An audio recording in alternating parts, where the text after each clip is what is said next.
Hola amigo y amiga, estamos estudiando la Biblia juntos, estamos estudiando el libro de Apocalipsis juntos.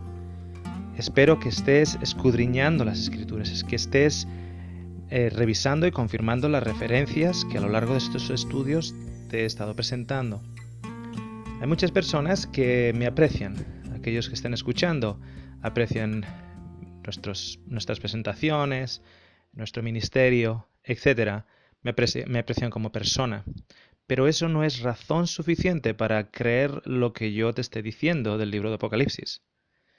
Tienes que tú ir a las Escrituras y tú confirmar los versículos. No me creas a mí y no creas a ningún otro hombre, ¿ok? Porque el hombre se equivoca. El hombre no tiene el completo entendimiento ni de las Escrituras ni de todos los conceptos. Solo Dios es infalible.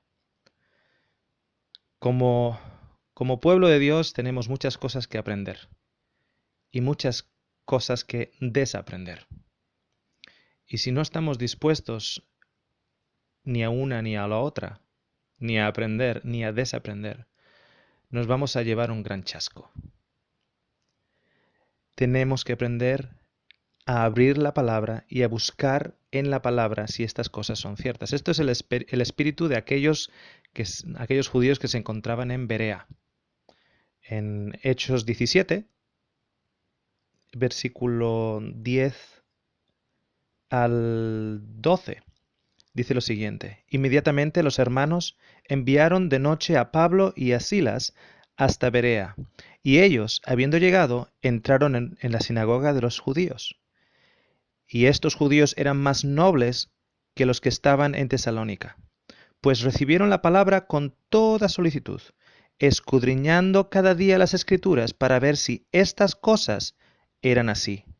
Así creyeron muchos de ellos, y mujeres griegas de distinción, y no pocos hombres. Este es el espíritu que necesitamos en estos días. El de no coger palabra de hombre, sino ir por nosotros mismos, en oración, pidiendo la ayuda y la guía de Dios, que nos enseñe de las Escrituras.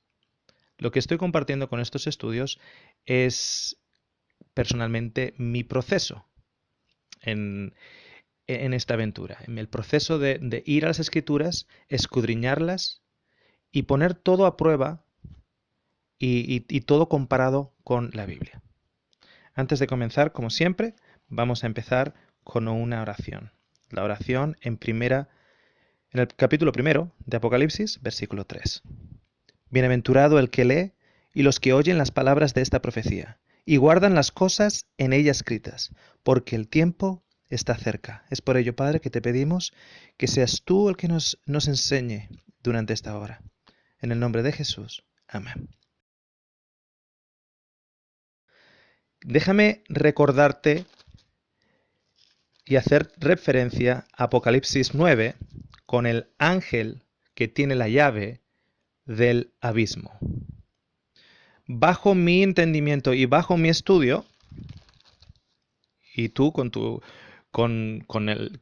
estudio personal lo confirmarás o puede que tengas más dudas. Pero bajo lo que yo he podido entender, bajo lo que yo entiendo en la quinta trompeta, este ángel, que es una estrella que ya ha caído, al que se le da la llave del abismo, es la manifestación más grande del mayor engaño de Satanás justo antes de la segunda venida de Cristo. Y si tienes tu Biblia ya abierta, vienes conmigo a segunda de Tesalonicenses. Vamos a encontrar como que antes de que Jesús venga, algo se tiene que manifestar. Ok. Segunda de Tesalonicenses, capítulo 2, dice: Pero con respecto a la venida de nuestro Señor Jesucristo y nuestra reunión con Él, os rogamos, hermanos, que no os dejéis mover fácilmente de vuestro modo de pensar, ni os conturbéis, ni por espíritu, ni por palabra, ni por carta, como si fuera nuestra, en el sentido de que el día del Señor está cerca. Nadie os engañe en ninguna manera, porque no vendrá sin que antes venga la apostasía y se manifieste el hombre de pecado, el hijo de perdición. Quiero que notes lo siguiente. A ese hombre de pecado se le llama el hijo de perdición, el cual se opone y se levanta contra todo lo que se llama Dios y es objeto de culto, o sea, se le adora a él. Tanto que se sienta en el templo de Dios como Dios, haciéndose pasar por Dios. Y esto va a ocurrir antes de la venida de Cristo.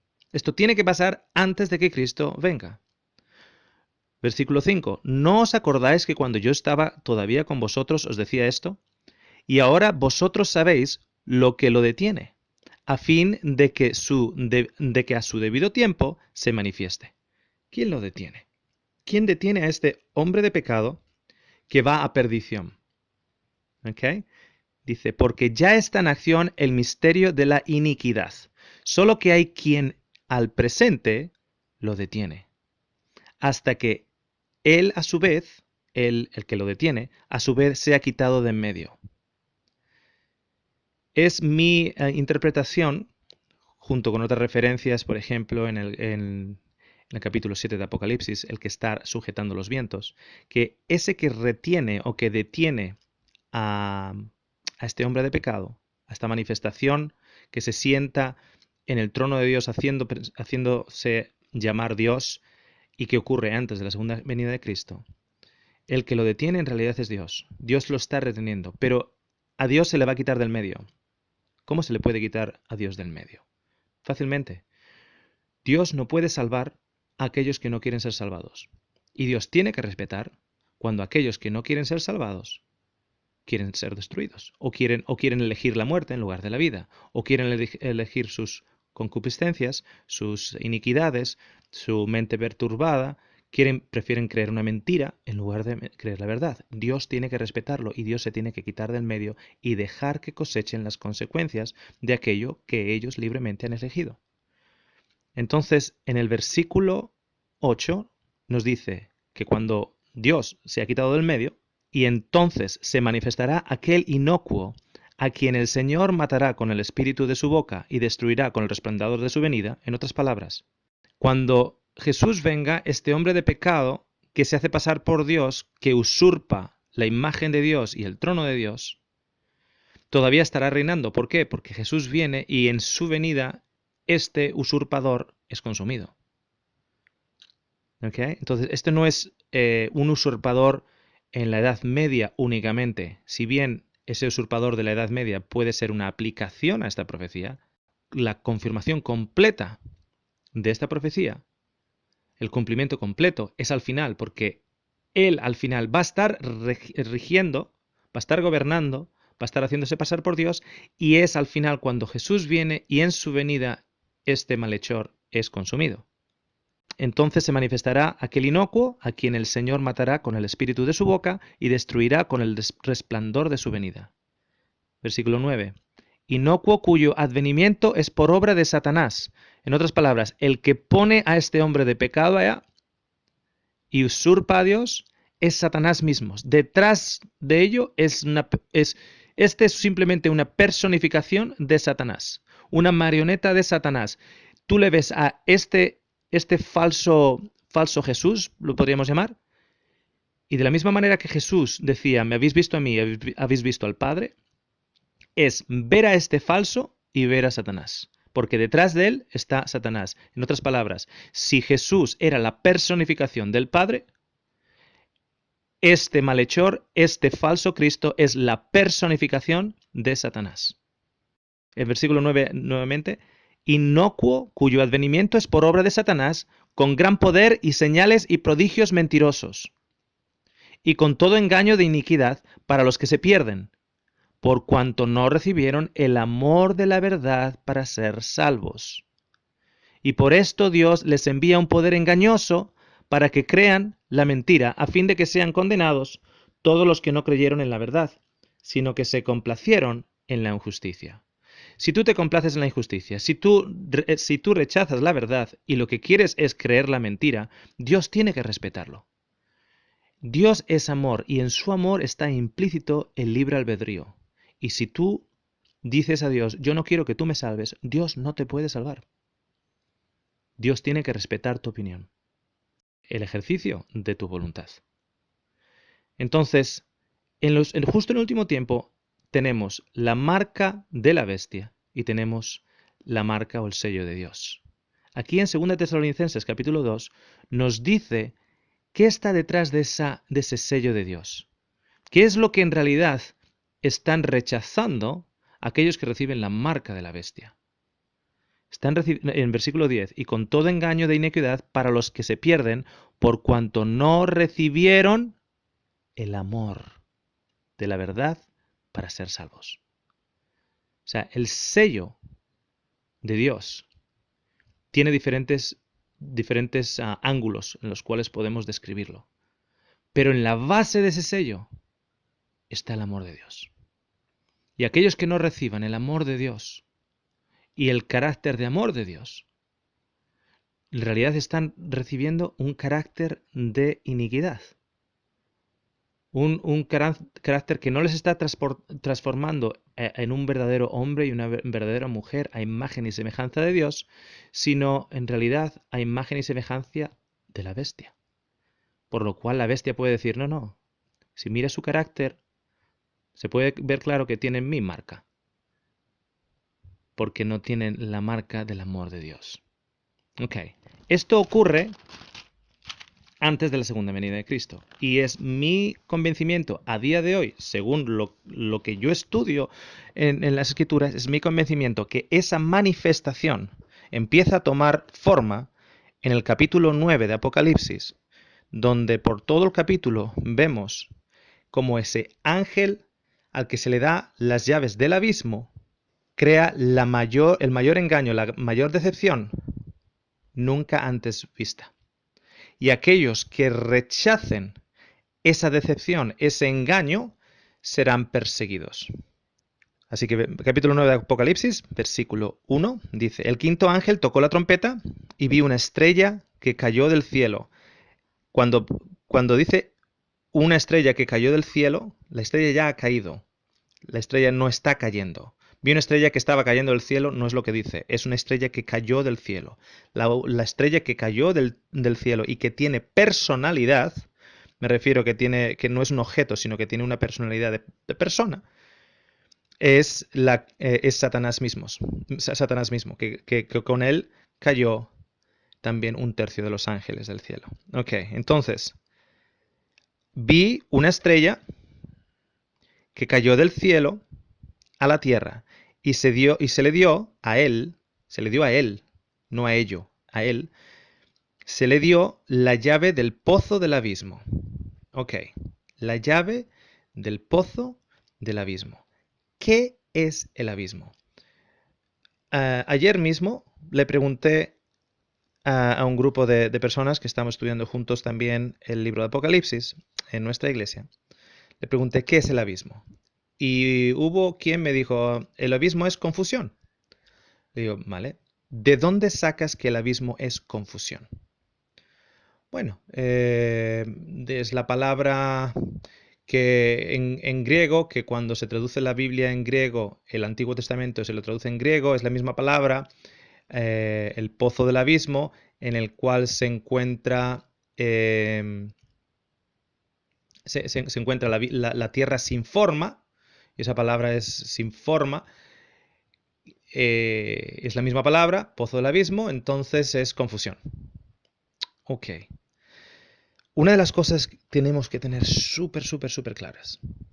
No podemos interpretar la Biblia con nuestras propias ideas. Tenemos que buscar la definición bíblica de cada cosa. ¿Ok? Entonces, si tú vienes conmigo a Lucas 8:31, creo que está escuchando. A ver, pasar mis páginas. Ok. Vamos a ver un aspecto del pozo del abismo.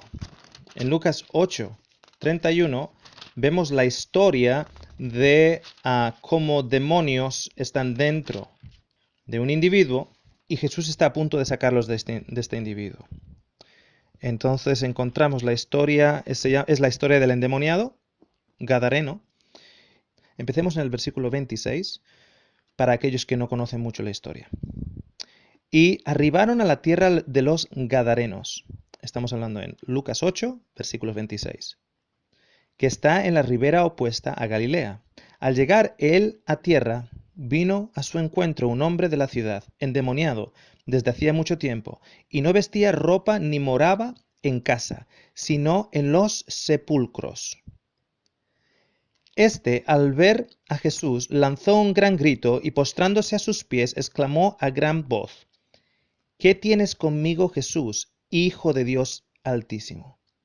Te ruego que no me atormentes. Porque mandaba el espíritu inmundo que saliese del hombre, pues hacía mucho tiempo que se había apoderado de él, y le ataban con cadenas y grillos, pero rompiendo las cadenas era impelido por el demonio a los desiertos. Y le preguntó Jesús, diciendo: ¿Cómo te llamas? Y él dijo: Legión, porque muchos demonios había entrando en él. Versículo 31. Y le rogaban a Jesús, que no los mandase ir al abismo. La misma palabra que en Apocalipsis 9, cuando se le da a Satanás la llave del abismo. Ok, Jesús acaba mandándolos a estos demonios a los cerdos. Pero, ¿qué hubiese pasado si Jesús los manda al abismo? ¿Con qué se estaría llenando el abismo? Se estaría llenando con demonios. El abismo tiene una connotación, tiene una simbología en el cual la fuerza de los demonios está encapsulada, está limitada, están atados.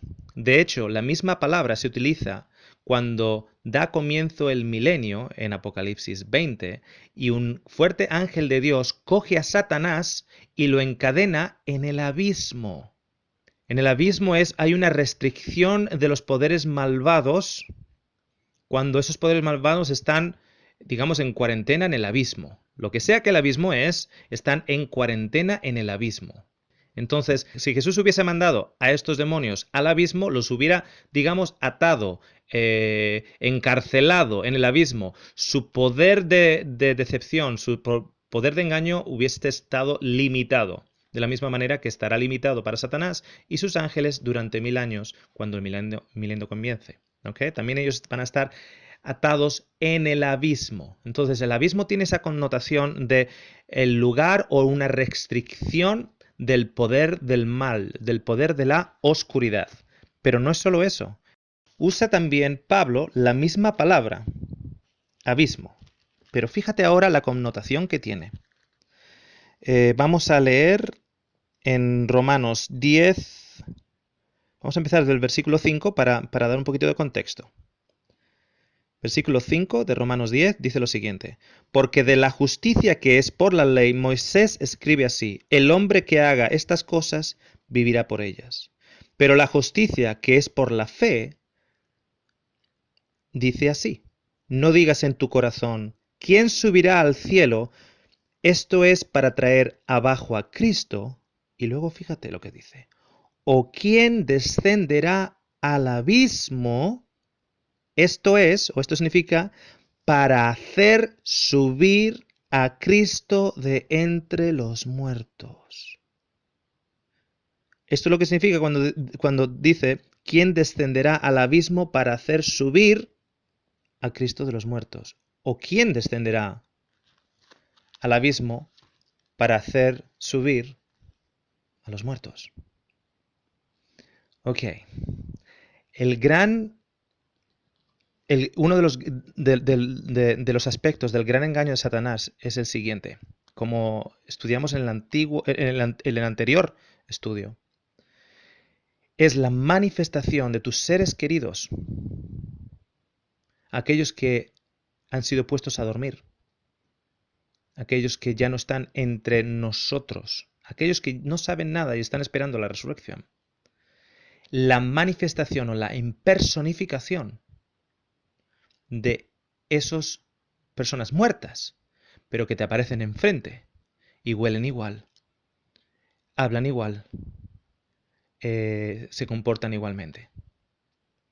Es como que mi esposa se apareciera aquí delante mío y su aliento sea el mismo, su voz sea la misma, su acento lo mismo, las cosas que solo ella y yo conocemos, y ella lo comparte conmigo. Eso sería una manifestación de un poder satánico que del abismo ha traído una personificación de mi ser querido. ¿Cuándo puede que ocurra eso? Cuando el ángel, la estrella caída, Satanás, se le dé la llave del abismo para liberar todo poder demoníaco. Todo poder restringido a los demonios es liberado.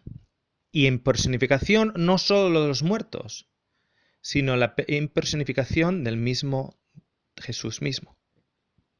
Nos dice en Apocalipsis 9, y lo hemos estudiado en el anterior estudio, que tormenta a aquellos que no tienen el sello de Dios, que es el sello de Dios, que no han amado, que no tienen el amor de Dios en ellos, aquellos que han rechazado la verdad, han sido entregados a la mentira.